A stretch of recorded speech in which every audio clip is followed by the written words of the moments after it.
3000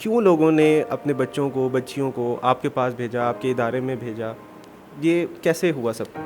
سر اس میں کوئی ایسی چیز نہیں ہے. جب ہم باہر فری کا بورڈ لگاتے ہیں تو دنیا ہمارے پاس آ جاتی ہے, اور جب وہ آتے ہیں تو جب ان کو ہم ایٹیکیٹس اور مینرز اور علم اور ادب اور حکمت اور دانائیوں کے بارے میں بات چیت کرتے ہیں تو وقت گزرنے کے ساتھ ساتھ ان کی دلچسپیاں بڑھ جاتی ہیں. عورت ہو, کوئی لڑکی ہو, اس کو وہ دنیا میں کہیں بھی جائے, کسی گھر میں جائے, کسی مکتب میں جائے, کسی یونیورسٹی میں جائے, اس کو سب سے پہلے حفاظت کی ضرورت ہوتی ہے. تو یہاں پہ الحمدللہ جو بھی بچی آتی ہیں سب سے پہلے انہیں حفاظت انہیں فیل ہوتی ہے کہ ہمیں اپنے گھر ہی کی طرح ایک ماحول ملا ہوا ہے.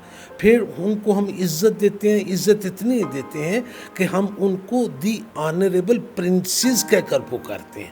آڈینس یہ جاننا چاہے گی کہ اس پورے پروسیس کے اندر ریسورسز کہاں سے آتے ہیں؟ پھر بھی کچھ نہ کچھ ریسورسز تو لگتے ہوں گے, جیسے بجلی کا بل آتا ہے, اور جو یہاں پر اساتذہ پڑھاتے ہوں گے ان کا بھی معاوضہ ہوتا ہوگا. تو یہ وسائل کہاں سے جنریٹ ہوتے ہیں؟ جب آپ کے اندر کچھ جذبہ ابھرتا ہے نا کوئی کام کرنے کا, تو وہ پھر وسائل کے ہاتھوں نہیں آپ رک سکتے. میرا ایک کارخانہ تھا تو میں پہلے وہ رن کرتا تھا. پھر مجھے ایک اپرچونٹی مل گئی دبئی جانے کی. دبئی میں کنگ محمد ان کا جو پیلس ہے اس کی باؤنڈری وال ایکسپینڈ ہونی تھی. اس میں ایک راٹ آئرن کی جالی لگی ہوئی تھی جس کو پورے یو اے ای میں کسی نے بھی اس کو جو تھا وہ نہیں کر سکا. وہ طارق جاوید نے جا کے وہ 21 دن کے اندر وہ 1.5 کروڑ روپے کا کام چٹکی کے اندر کر کے ان کے حوالے کر دیا. تو شروع میں وسائل بڑے اچھے تھے, تو وہ جب ذرا وسائل کمزور ہوئے تو میں نے بجائے کسی کو ریکویسٹ کرنے کے میں کیا کرتا تھا کہ شام کو میں رکشہ چلا لیا کرتا تھا. چونکہ بیگم صاحبہ ڈریس ڈیزائنر ہیں, وہ کچھ ڈریس ڈیزائننگ کر لیتی ہیں, اور پھر ہماری جو مدد کرتے ہیں ان کا نام ہے مسٹر زبیر خان صاحب. انہوں نے آئی ٹی میں ایم فل کیا ہوا ہے اور اب وہ پی ایچ ڈی اسکالر بننے جا رہے ہیں. تو وہ کچھ کنسلٹنسی وہ کرتے ہیں, وہ کچھ ہمارے ساتھ اٹیچ ہے. جذبے سے بجلی کے بل تو نہیں پے ہوتے نا, تو اگر میں آپ سے پوچھوں لوگوں سے سپورٹ کی طرف جائیں, تو آپ نہیں سمجھتے کہ آپ اس ادارے کو مزید گرو کر سکتے ہیں؟ ایک برانچ سے دوسری برانچ, تیسری برانچ, اس کو گرو نہیں کرنا چاہیں گے آپ؟ بالکل گرو کرنا چاہیں گے. اب 11 سالہ جو جدوجہد ہے اور اس کے اوپر 1.5 کروڑ روپیہ خرچ ہو چکا ہوا ہے, اور یہ اب ایک فیزیبلٹی بن گئی ہے. اب پرابلم کیا ہے کہ جو میں فیزیبلٹی جس سے میں ذکر کرتا ہوں اس کو وہ بات سمجھ میں نہیں آتی. اس قوم کو جو اڑن کھٹولے پہ سوار ہے, اڑن کھٹولے کی نہ کوئی سمت ہوتی ہے نہ کوئی منزل ہوتی ہے. ہم کہتے ہیں کہ فیزیبلٹی ہم دیتے ہیں, آئیں اس قوم کو دنیا کی نفیس ترین, دنیا کی عظیم ترین اور دنیا کی جدید ترین قوم بناتے ہیں. 73 سال ہو گئے, اگر آپ اجازت دیں تو میں سیدھی بات کر دیتا ہوں. 73 سال ہو گئے سر, آپ کی قوم کی نہ کوئی سمت ہے نہ کوئی منزل ہے. دنیا کے تمام علوم کا سرچشمہ کتاب اللہ ہے جو حضرت محمد صلی اللہ علیہ وسلم خاتم النبیین دنیا میں نسخہ کیمیا کی شکل میں لکھ کر آئے تھے. تو جب تک وہ حکمران اس نسخہ کیمیا کو استعمال کرتے تھے وہ پوری دنیا پہ رول کرتے تھے. گھر سے کتنی سپورٹ رہی, اہلیہ کی طرف سے, اور کیا کبھی ایسا موقع آیا کہ انہوں نے کہا ہو کہ نہیں جی اب ہمیں بس کرنا چاہیے, اب ہمیں اپنی زندگی بسر کرنی چاہیے؟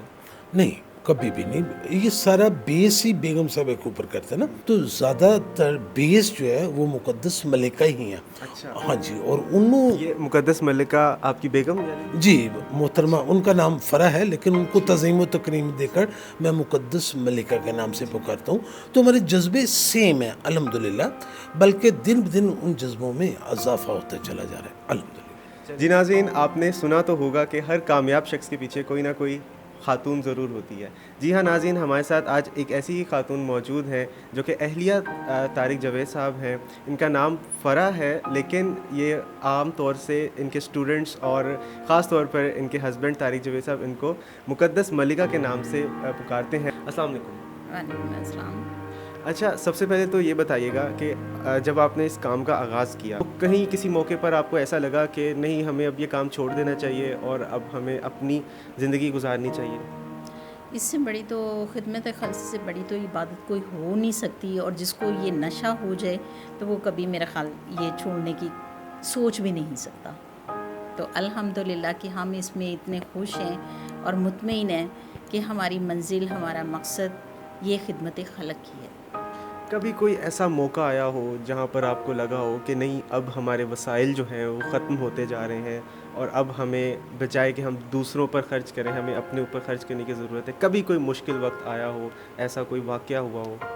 اللہ کا کروڑ بار احسان ہے کہ اللہ کی ذات نے اپنی رحمتیں اور برکتیں ہم پہ نازل کی ہیں، کہ کیونکہ ہم اس کی ذات کے لیے کام کر رہے ہیں، تو الحمدللہ کہ ہمارے اوپر اللہ تعالیٰ کی رحمت کا سایہ رہا ہے، اور کبھی بھی ہمیں ایسا فیل نہیں ہوا کہ ہم نے اس راستے کو چھوڑنا ہے یا ہم نے کوئی اور راستہ اختیار کرنا ہے۔